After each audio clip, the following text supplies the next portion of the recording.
Hello, everyone.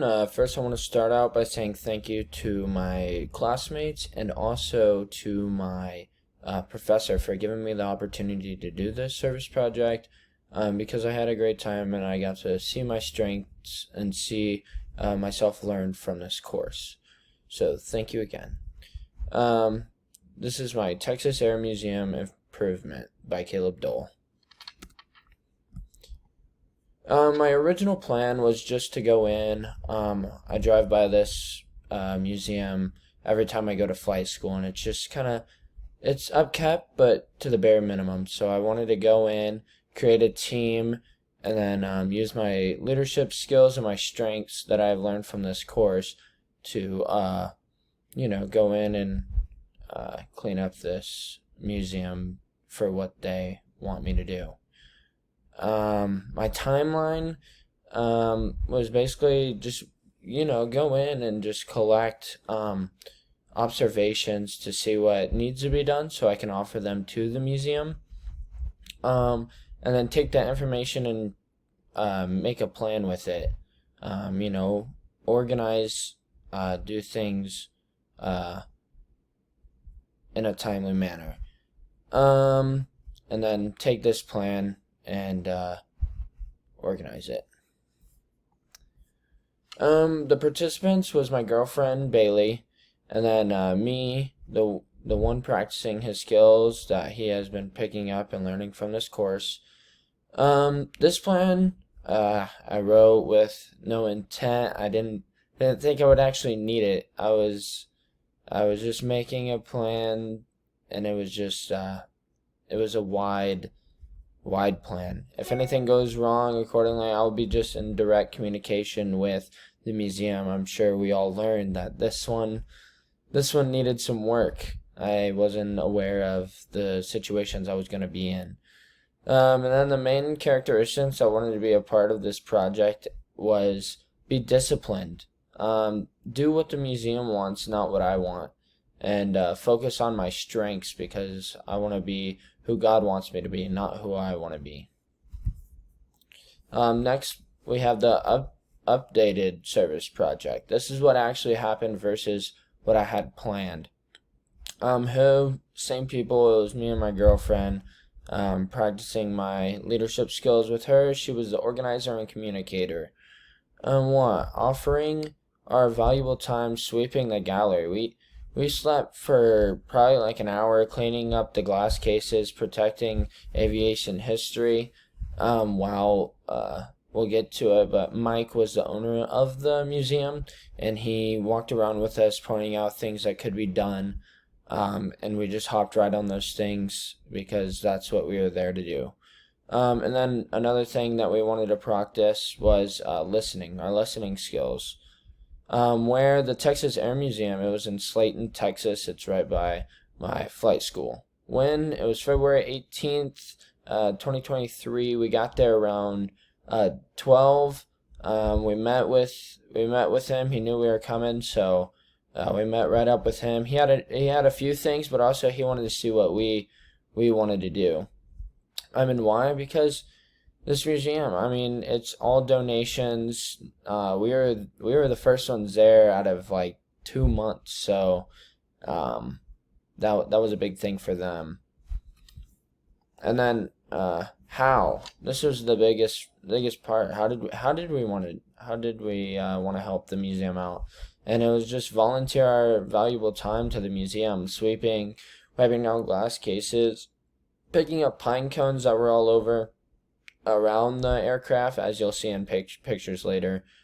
And then the last thing I found very important that I didn't go in thinking we were going to do a lot of was listening, because they don't see very many people, and Mike really just loved to talk. He loved to tell us about his life and what he did and how he acquired all this aviation history, because he's the one who had to start this museum, and he got all this stuff, and he has a few guys that help him out, but it's all volunteer, so it's kind of hard to get everything rolling with volunteer. And then teamwork and leadership abilities. First, I want to talk about was listening.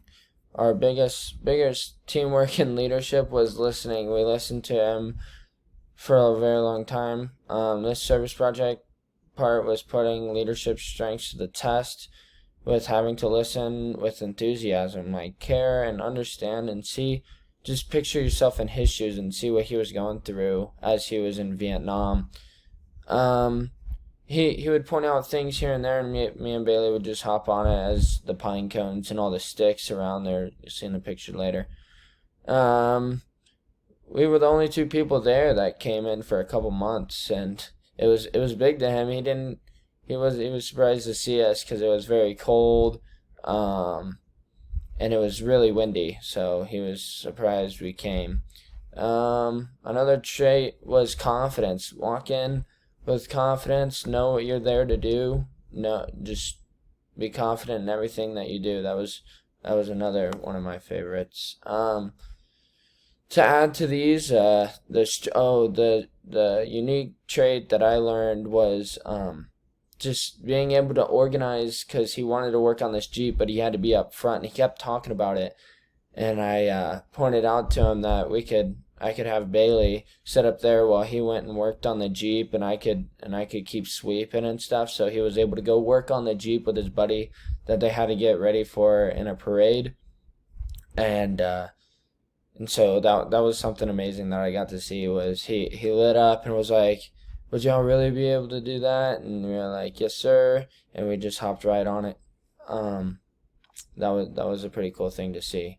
The quotes that I have so far that I need to add more of was his thank you to us. Thank you, Caleb and Bailey, for doing above and beyond of your community and helping me with the little things that matter here at Texas Air Museum. That was the last thing he said, was just thank you, and he just was very thankful for us. I think the biggest thing that it was doing the little things like picking up here and there, but listening to his stories and just sitting there and being willing to listen and really care about what he was saying. That was the biggest thing. Reflection, what went right? Bailey and I were able to meet expectations from Mike. He was very thankful. He wouldn't have asked any more of us. And then as teamwork, we were able to listen, communicating, and being confident throughout the whole service project. And then we left there creating a better environment for old history to rest and other people to see. That was pretty cool to see. What went wrong? From the start, on my original plan, I had Grayson and Jacob Fast. These are two guys that I work with and work with very well. And then I talked to them, and then the next schedule, my boss needed them for work, so that took them out of the plan, and I had to stand up and look for other people to help me out with this service project. The initial plan, that was always solid all the way through, and I'm very thankful for that. As a leader, I should have had a better backup plan. I didn't know what to do if other things went away from the plan. This was something that failed me from the start, and I think this is something that the professor saw and told me about. This is something that I need to work on. I'm pretty sure we all saw that our plan from the start wasn't exactly what we saw whenever we were doing the service project. Reflection. If I was able to do the project over with, I would just have a better backup plan. I would make a solid team. I'd have a big group of people. If some people couldn't make it, I would still have others to count on and be able to do that with. Advice for others: make a plan for a plan. Make a rough draft. Start early. And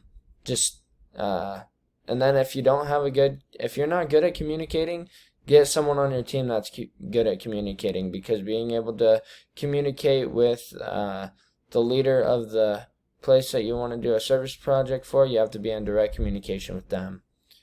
And then these are the pictures. This is whenever we first got there. We went around. The first picture was from the first building. He wanted us to sweep up there in Lubbock here in Slayton. It's really dusty, so he wanted us to sweep up there, and we were very glad to be able to help him out with that. And then another thing was cleaning up the glass cases for the old aviation. That was pretty cool to see the start to finish on that. And then this is Bailey watching the front desk while Mike was able to go work on that Jeep for that parade, and he was very thankful for that. And then more pictures. Bailey's favorite aircraft. She loved it. She said it looked like a little squirrel. So got to take a picture with that. And then that's the Jeep that he was getting ready for the parade. This is Mike right here talking to me and Bailey about this aircraft and just many different stories about that. And then finally, this is me and Bailey picking up those pine cones that were all over the place. And then I have multiple different pictures of aircrafts, 50 plus pictures of aircrafts and different things at this museum. And if y'all are wanting to see those, just let me know in the discussion replies if y'all want to see those pictures, or anything I need to change for my final presentation. Thank y'all.